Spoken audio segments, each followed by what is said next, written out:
Hey, what's up everybody? My name is MJ Bridges. I am from Racine, Wisconsin, but I'm currently in the A, and I'm the owner of Young and Debt Free, where we teach college and high school students how to budget, how to build credit, and how to become debt free. So we're a financial literacy service. But before we get into everything, let me tell you a story of like how this all came about.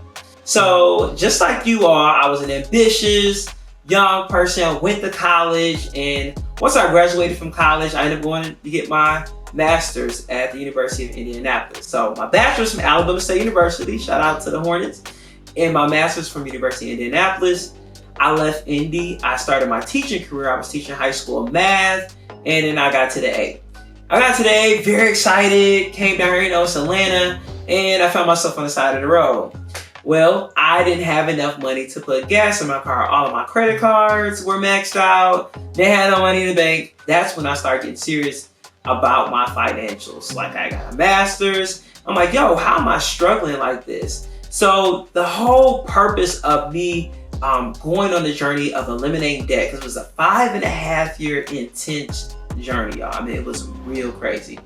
Was so I can have more autonomy and more time and more creative space to do the things that I wanted to do. I moved to Atlanta with ambition to do things like this, but I couldn't do it because my mind was so jacked up because I was so stressed about finances, and I needed finances to move forward, and I needed my time back from my traditional job. So I was like, you know what? I need to eliminate all my debt. So I embarked on that journey, and I eliminated $96,942. Crazy. Believe it or not, majority of it was credit card debt. So I had student loans, about $33,000, and I had about $10,000 worth of car. I had like $50,000 in credit card debt.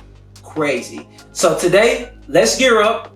Let's get that pen and paper out because we're going to talk about all things budgeting. So the first thing you need to think about when you're going to eliminate debt or get your money together is your goals. What's the why? Why are you doing this? Time and time again, people ask me so much like, how did I keep going, or how did I stay motivated? It always went back to my why. I want you to create a vision. Create a vision for yourself. And in your vision, I want you to think about really how you see yourself years from now. Right now, majority of you guys are in college, and you're going to be able to be out to the workforce. You're going to do creative and cool things.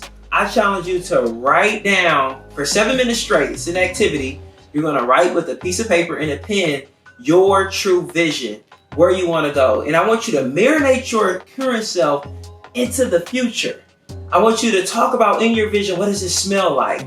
How do you feel? Who's with you? What are you celebrating? What are you doing every day that you're working so hard right now in current time to get to? That vision that I created for myself motivated me to get my money together. It motivated me to become young and debt free. And after I got done with my vision, I created goals. So step 1, when it comes to money management, when it comes to eliminating debt, is write out your vision and your goals. So step 2, when it comes to debt management, debt freedom, is budgeting. Budgeting is the core to everything financial. So step 1 to create a budget is, what's the why? What are the goals here? Some people will tell me all the time, I don't have a budget. I don't need a budget, or I don't think about it, or I don't want to sit down with it. And I'm like, you need to have a budget because that's going to help you. You need money, manage your money to get to your future, to get to your goals. So I want you to really, really be descriptive and write about a day in your life in the future. And then from there, break out the goals. Start determining, well, how do I get to that? How do I get from this point to that point? And what do I need to do financially now so I can be sure that what I'm doing today can help me out, because I'm gonna need money to get there so I can make it to my vision. I guarantee you this is one of the most important steps to create your budget is knowing your why. So step 2 to create your budget is your income, right? Do we got some money coming in? Now some of us, again, we're in college, you're like, yo, I ain't working. And some of us, we're living off our student loans. We have maybe that good old refund check, and you have additional scholarship money or grants. Maybe we have a work study or we're working off campus, whatever. But if you have some type of income, that's the first thing you want to write down for your budget.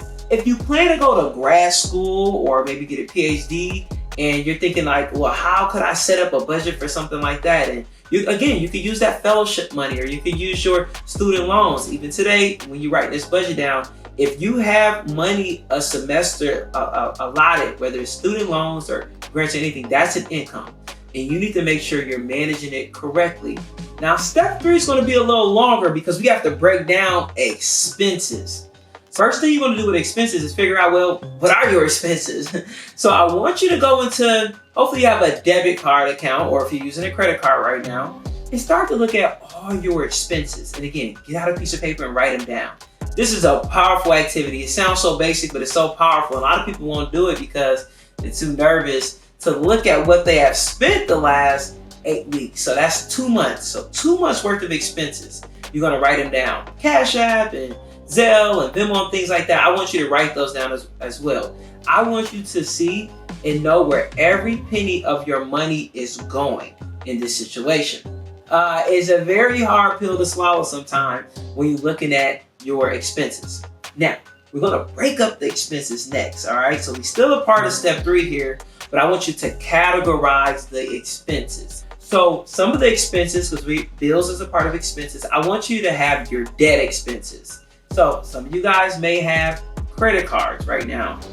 List right next to it, debt. Next, we have the fixed expenses. Some of us are living off campus, right? So fixed expenses is kind of what it sounds like. This is a constant expense that is the same every month. Then you have your variable expenses. So your variable expenses are those expenses that fluctuate. So definitely like living off campus or power bill. Of course, depending on where you at in the country, the power bill is higher than other places because of the weather. Even like household items would be under like variable expenses. Now, last but not least, you have your choice expenses. Your choice expenses is kind of what it sounds like. These expenses are things that you necessarily don't need, but we like to have. This is like your beauty. This is going out to eat, your entertainment. This is your fun money, I like to call it, your choice expenses.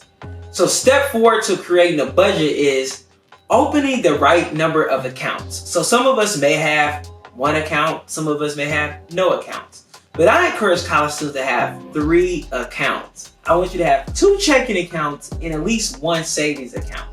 You have all these expenses, you have them all labeled together, and we want to figure out how we're going to flow them out. We'll do that the last step, but first we need the accounts to help us out. So you're going to have 1 checking account, a traditional checking account, and 1 traditional savings account. The checking account, what you're going to use it for is your bills. That's the only thing you're going to do. So when you get paid, it hits that checking account and that's your bills. And then you're going to have a savings account, and that's what it's generally for, savings, for emergencies, for short-term goals, and for long-term goals.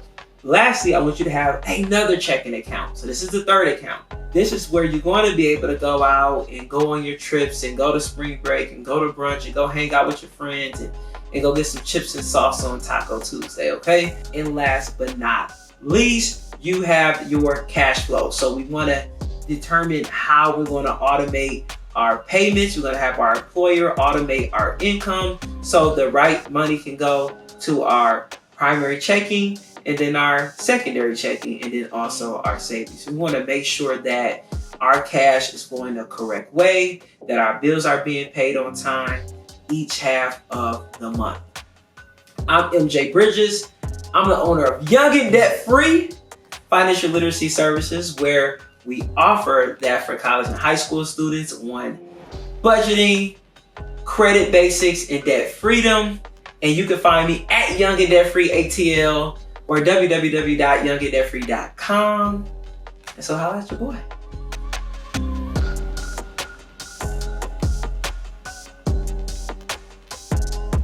For more hotspots, visit us on unitehbcu.org.